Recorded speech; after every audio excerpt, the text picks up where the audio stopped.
સુરતના ચોક બજાર પોલીસ સ્ટેશનની સર્વેલન્સ ટીમે મોબાઈલ સ્નેચિંગના 2 આરોપીઓને ઝડપી પાડી નોંધપાત્ર સફળતા મેળવી છે. પોલીસે તેમની પાસેથી ચોરી કરાયેલા 2 મોબાઈલ ફોન અને ગુનામાં ઉપયોગમાં લેવાયેલી સ્પ્લેન્ડર મોટરસાયકલ સહિત મુદ્દામાલ કબજે કર્યો છે. મળતી માહિતી મુજબ વેડ રોડ ઉપર હરિઓમ મિલ પાછળ પટેલ ઇન્ડસ્ટ્રીઝ નજીક એક ફરિયાદી પોતાના હાથમાં વિવો Y19S મોબાઈલ લઈને ઊભા હતા. એ દરમિયાન મોટરસાયકલ પર આવેલા 2 અજાણ શખ્સો પાછળમાં બેઠેલા આરોપીએ ફરિયાદીના હાથમાંથી મોબાઈલ ઝૂંટવી ફરાર થયા.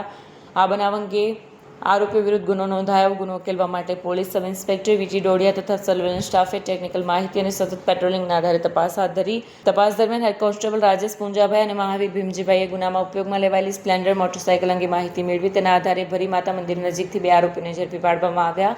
પ્રાથમિક તપાસમાં આરોપીઓ ચોક બજાર ઉપરાંત ખટોદરા અને કતારગામ પોલીસ સ્ટેશન વિસ્તારમાં પણ મોબાઈલ સ્નેચિંગના ગુનાઓને આચર્યા હોવાનું સામે આવ્યું છે. પોલીસે કુલ 3 ગુનાઓ ડિટેક્ટ કરી 2 ચોરાયેલા મોબાઈલ ફોન અને મોટરસાયકલ સહિતનો મુદ્દામાલ કબજે કર્યો છે. કેમેરામેન હકીમ શેખ સાથે વસીમ હાસમીનો રિપોર્ટ, આઝાદ ન્યૂઝ, સુરત.